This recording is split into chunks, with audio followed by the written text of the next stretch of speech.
ఏం చేయమన్నారు రిపీటెడ్ని వండుకోమన్నారా? It's amazing. ఇది మీరు పూలు కంటే కూడా ఇది ఇస్తే బెటర్ అని నిజం ఎవరికొకళ్ళకి ఇవ్వచ్చు. చాలా మందిగా అనాథాశ్రమాలకి ఇవ్వచ్చు. చాలా నా రిక్వెస్ట్ కూడా అందరికీ, చాలా మంది విగ్రహాలు, శాల్వాస్ ఇవన్నీ తీసుకొస్తా ఉన్నాను.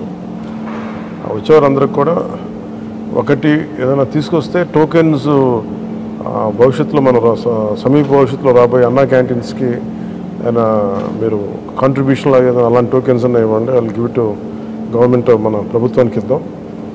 అలాగే మీకు ఏదైనా పర్సనల్గా ఇద్దాం అనుకుంటే ఇలాంటి ఏదైనా ఇవ్వగలిగితే అది నేను అనాథాశ్రమాలకు పంపిస్తాను.